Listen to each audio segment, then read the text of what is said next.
All right. Saturday in the NFL is always important, always kind of interesting because for the past several years, teams have been allowed to elevate two players from the practice squad to be available to play in the game the next day. And for the 49ers, pretty much every time they elevate a player, other than the postseason, whenever they elevate a player on Saturday, that means that player is going to be in uniform for the game on Sunday. So the two players the 49ers bring up, no big surprises. Russell Gage, a wide receiver, and linebacker Curtis Robinson. I guess it's notable, but I don't think it says too much at all that the 49ers did not elevate a running back. The only possibility on their practice squad, Sincere McCormick, but he's only been with the team since after the final cuts or the first cuts to 53 men. He was with the Raiders. Now he's with the 49ers practice squad. So he's kind of in the same boat as, say, Brian Robinson and Marquez Valdez-Scantling, and I guess Sky Moore, as far as guys who are just really new to the 49ers and aren't fully up to speed on what they're doing. So as we go here, 49ers now getting ready to travel to Seattle for that game on Sunday. Christian McCaffrey remains questionable with the calf injury. Brian Robinson trying to learn everything he can about the 49ers playbook. He says that, when I talked to him in the locker room and asked him some questions on Friday, he said he's been a starter in the NFL, 37 starts of the 41 games that he's appeared with the Washington Commanders over 3 seasons. He says you always prepare like you're a starter. So from his standpoint, whether Christian McCaffrey was not on the injury report at all, or whether he's listed as questionable with the calf situation like he is, it doesn't impact how he prepares for a game. So we'll see how this thing turns out. But, I'm of the opinion that we probably won't have too much clarity until right around 90 minutes before kickoff. That's when every team in the NFL has to submit their list of inactive players, the 48 players who are going to be available to play in the game, suit up in the game. So we shall see tomorrow if the 49ers have Christian McCaffrey or if they roll with Brian Robinson and Isaac Guerendo as the halfbacks with Kyle Juszczyk as maybe an emergency halfback while also serving as the team's fullback. But let's talk about the 49ers that we do know now who are going to be elevated for this game. And I think it brings into clear focus who the 49ers 5 wide receivers are going to be in this game. Now that Jauan Jennings is back, he's healthy. He's not even listed on the injury report with any kind of designation. In the old days, maybe he'd be listed as probable, which means you're going to play. Nowadays, the NFL has just scrapped the whole probable thing. And so the only players with injury designations for this game for the 49ers, McCaffrey is questionable, and then the 2 Jordans, wide receiver Jordan Watkins and running back Jordan James, are doubtful with their injuries. With Watkins, it's a high ankle sprain. With James, it's the fractured finger, which he had surgery on. So those guys won't play. Everybody else on the 53-man roster is available theoretically for this game, as well as the 2 players up from the practice squad. So the 5 wide receivers for the 49ers will be Jauan Jennings, Ricky Pearsall, Russell Gage up from the practice squad, Marquez Valdez-Scantling, who was on the 49ers practice squad, and then he and Gage flip-flopped. So now Scantling's on the 53-man roster. And then the 49ers primary return man will be Sky Moore. Another notable thing is if something were to happen to Sky Moore, if the 49ers needed a backup player to handle punts, I think that would be Ricky Pearsall. Saw him handling punts, fielding punts during practice this week. He looks comfortable in that role. So that's where the 49ers are. How are they going to handle this? If you didn't already, please listen to the 49ers Talk podcast and my 49ers game plan interview with Kyle Shanahan. He gives a little bit of insight into how the 49ers are going to handle their wide receiver position. But one thing he noted was that Jauan Jennings only back this week from the calf injury that kept him out for 5 weeks, whether it was a calf, contract, some combination of the two. He was out for 5 weeks. He's not going to play every snap. In fact, I think he will need, because of conditioning, he will need frequent rest. And I think probably the way the 49ers will handle this will be if Jennings isn't out on the field, it'll be Marquez Valdez-Scantling who's playing that position in a backup role. So he'll get out there and he'll play. If the 49ers have Ricky Pearsall on the field, and if they have Juwan Jennings on the field, and then they go for 3 wide receivers, it's probably going to be Russell Gage. Russell Gage is a guy that had a lot of success in the NFL with the Atlanta Falcons, put together some really good years, signed a contract with the Tampa Bay Buccaneers. That was back in 2022. And then in August of 23, as he's getting prepared for that next season, sustained a really significant knee injury, a patellar tendon tear that wiped out his 2023 season.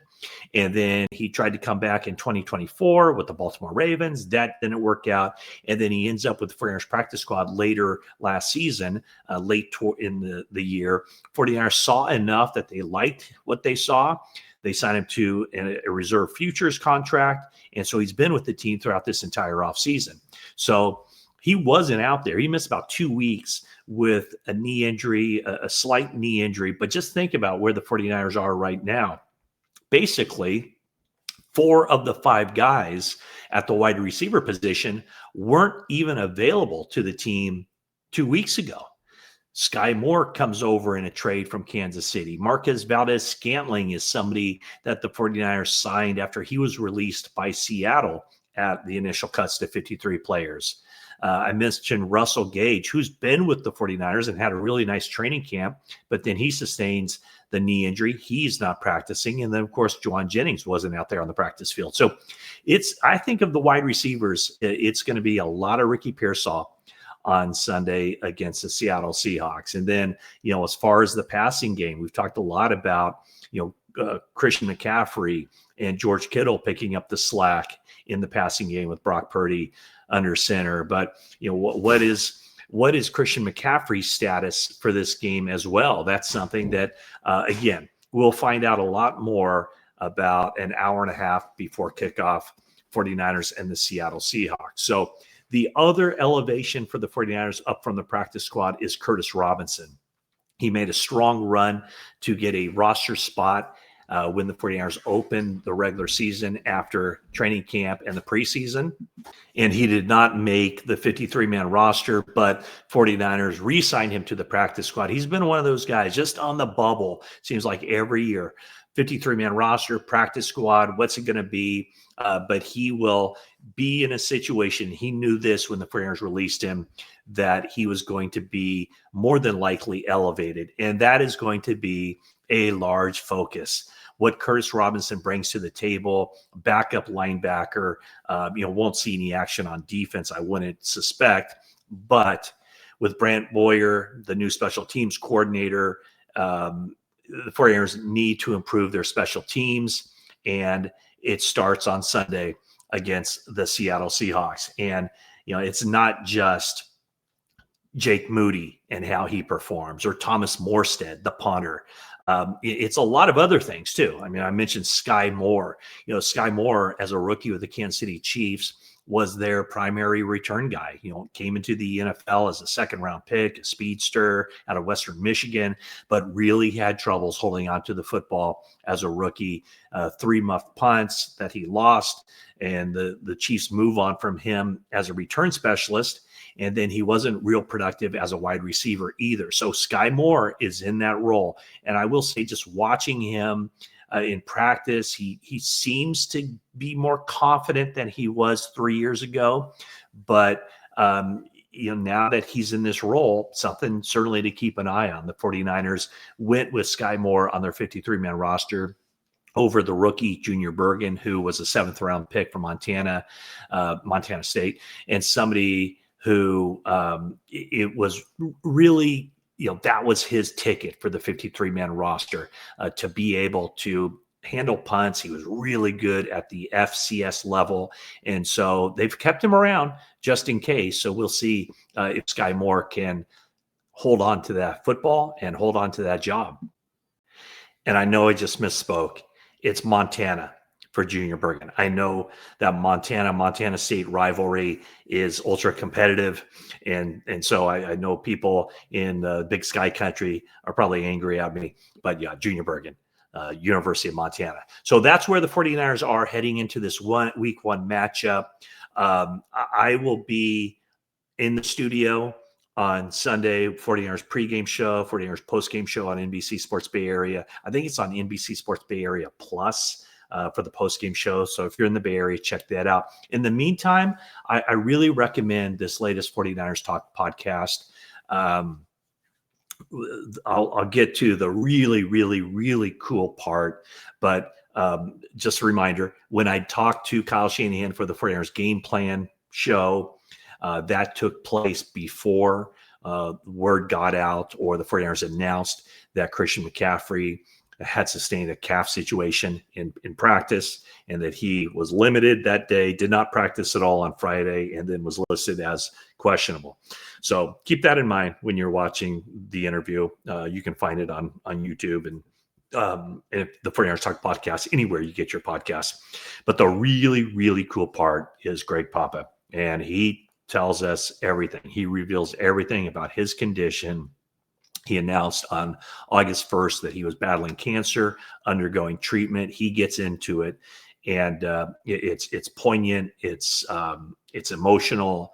I'm getting goosebumps just thinking about that conversation and the people who've reached out to him, including someone very surprising. I mean, I'll tell you, Mark Davis. If you all remember how Greg Papa's tenure with the Raiders ended, it wasn't great. It wasn't exactly amicable, but Mark Davis was one of the many, many people who've reached out to Greg Papa, and he just appreciates the support. And I know all of you, a lot of you anyway, have reached out to me, whether seeing me around town or seeing me at Levi Stadium during the preseason. Everyone wants to know how Greg Papa is doing. Well, Greg Papa answers all your questions and provides real insight into just his mindset and how he's going about this very courageous battle with leukemia. So check that out when you can. And now onto your, onto the major preparations. Now the 49ers basically know, who's going to be available other than Christian McCaffrey. We'll see on Saturday or on Sunday how that transpires. But the two elevations from the practice squad are Russell Gage Jr., wide receiver, and linebacker Curtis Martin. So once again, you know what? I already forgot. People have told me, hey, you should ask people to like the video and subscribe early because not everybody sticks to the end. So I forgot to do that, but here I am at the very last part of this video asking people to like and subscribe. So again, thanks for watching, and that is it for now.